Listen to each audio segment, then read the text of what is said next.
Doctor, and it's good to be here with you today. Always a pleasure, Ron. All of you guys want to Always grill is. me and question me. Go ahead. It's okay. Well, as you recall, when I came to see you, I was kind of at the end of my rope as far as my vision at that point. It was affecting me mentally, actually, to where there was a lot of stress involved. And getting to sit down with you and hearing you say that, first of all, you look at not just the patient, but at each eye. That's your goal and your love, actually, I can tell. And you also told me that you've been, I'm sure, told for a long time that there was nothing that could be done to correct what had happened in your previous surgery. And that was true. I didn't know what to do at that point, didn't know where I was going to go. So listening to what you had to say gave me great hope, and I can still remember you sitting there and saying, I'm gonna think about this tonight, but here's what I'm thinking. And in my mind, I'm wondering, how do you come up with this? Because it is, in my case, I know I can sincerely say it is a miracle, because I've had vision problems since I was 2.5 years old. And for me today to be able to sit here and say that I can see 20/20, for the first time in my life after flying for now 50 years, I could get my pilot's medical exam without any correcting lenses. It's beyond belief to me. So where'd you come up with this? First of all of you as my patients, even this impromptu interview you're doing with me, I've just finished in surgery, and I love letting y'all grill me, because my desire is to inspire my colleagues in industry too. Like when you came to me, you were referred to me. Many good eye surgeons you had seen, you had major complications with your eye surgeon when you came with a very poor vision endpoint, right? 2400, I remember. And whenever a patient like you, like even today all day I've operated on patients from all over the world. Whenever you all come, I don't look at how difficult you are. I look at your potential, if you remember. Where's the gold, I call it? Where's the vision? If there is potential, let's go to war. So with you, I did the same. You had come to me with a unique scenario where, for doctors watching, he had cataract surgery with a premium lens implant. He also had keratoconus, and he had high astigmatism with anterior corneal scarring. And on top of that, they had opened up the bag. So now the lens exchange becomes difficult, and his vision was 2200. He lost his pilot's license, came to me. Options many surgeons would have given him were, we'll remove the lens, we'll do the vitrectomy, stitch a new lens in, but that's traumatic surgery. That's not vision orientation. So what I planned with you is what I call, me and you decided to go to Paris, but I first decided to take you to Iceland. So I call that in my teaching processes, as you've seen, doctors, I call it taking him to Iceland before going to Paris. So it's very important why I've named it this way. So what I decided with him was, it was very easy for me to show my surgical skills that I'm renowned for and remove his lens, stitch it in, remove the vitreous, but that's traumatic. What I decided was, I need to attack all the elements that were wrong with you. The keratoconic cornea with high keratometry, the corneal scarring, the high irregular astigmatism, the farsightedness, and the fact that your lens couldn't be exchanged because the bag was open. The single surgery that could get me to correct all these issues would be a nearsighted laser plastic surgery. But to perform that, he has to be nearsighted. But in fact, he had come to me farsighted, so there was an issue. So it became so easy in my plan, as doctors were watching me that day too. They wanted to hear what acrobatics and surgical skills I would do. I in fact told them I want to make him nearsighted. That's my first goal. So we did that by first putting a piggyback lens on your eye, if you remember. A surgery that took 4.5 minutes with drops. So we put a lens on his lens, and I turned him into a nearsighted person with all these problems. Then a couple months later on measuring, so that's what I call taking him to Iceland. Even though he and me wanted to see the Eiffel Tower in sunny Paris, we first went to a very cold and dark place in Iceland. So by putting that lens piggyback, actually his vision went worse, which is what I expected. And that brings in the very important point of confidence. His in me and mine in him. He was hanging on to me, and I was carrying him on my shoulder for the next 3 months, hoping that he lands where I want so I can plan my stage surgery. And if you remember, then a couple months later, after measuring and confirming stability, I did my myopic laser plastic surgery. How long was the surgery? Oh, Minutes. yeah. Numbing drops again, straight to 20/20 plus actually in him. and we fixed all the elements that were wrong.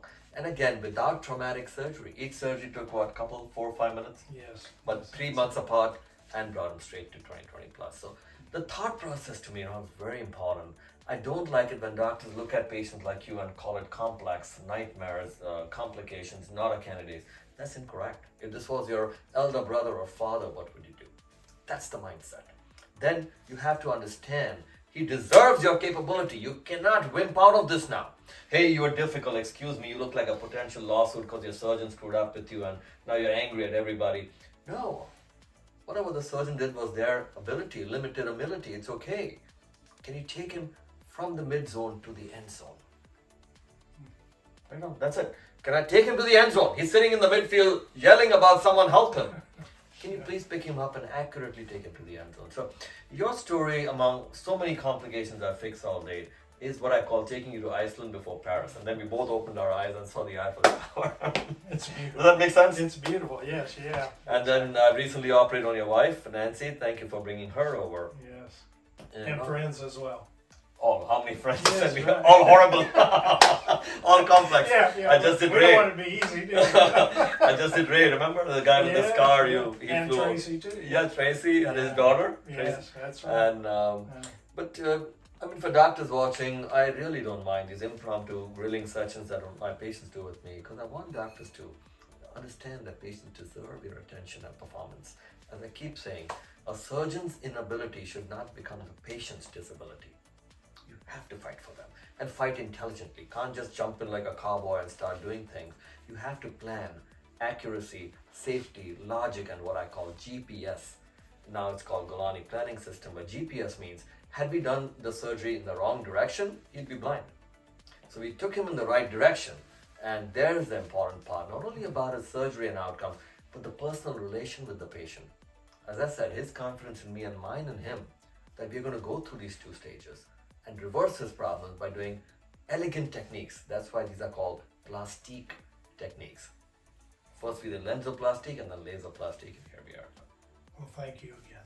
So Ron, you just grilled me, interviewed me about what I had done for you, and today is 5 years later, you're still 20/20. So when you came to me, this is for doctors watching, let's do this for them. When Ron came to me, he had had cataract surgery with his surgeon. They put in a high definition lens in the eye and left him with a very high keratometry from keratoconus and scarring in the front, and he was hyperopic, what we call a plus number, which means he's farsighted. That means he can't see distance or near, correct? And with all this, they also opened up his bag over here. Remember with that YAG they had done. So now you can't exchange the lens safely. That was your condition when you came with 2400, 2200 plus corrected vision, legal blindness. So any doctor and would be waiting, if you remember the doctors who were here watching that day with me 5 years ago, were wanting me to show my surgical acrobatics and the skills they've heard about, which means I could have removed this lens, then I have to remove the vitreous over here, damage, cause a very traumatic surgery, put a new lens and stitch it in. No, that doesn't give me 20/20.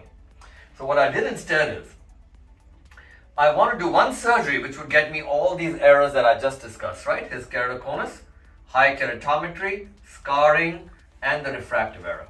But for that, I wanted to do a nearsighted laserplastic surgery because that laser would correct the center. But he was farsighted, remember I said. So if you recollect, my whole plan became, how do I first make you nearsighted? So what I did is, I went into his eye, and where he already had a lens, I placed another lens on top of it. Couple 4-5 minute surgery with drops. This is called piggybacking on the lens, remember? By piggybacking, I took him from plus to minus, which is what I wanted. So I made him nearsighted. His vision actually got worse, which we expected. That's why I call this, even though I planned to take you to Paris, I first took you to Iceland, cold and dark. So by doing this minus here, I then was ready to do my laserplastic on your cornea, which then brought your cornea to a perfect spherical shape, got rid of the scar, decreased your height, corrected your astigmatism, and corrected your nearsightedness, and brought you to 20 vision, and you got your pilot's license back. And both these surgeries, a couple months apart, were how long? Wow. Minutes? Yes. Any pain, anything? No pain. No. And this is the concept I call that even though I promised to take him to Paris to see the Eiffel Tower, we first went to Iceland, very cold and dark here, and that's our confidence of doing well here, making him a minus here, and then we continued as our stage surgery from here to Paris. So we actually reached Paris, perfect, which was our destination.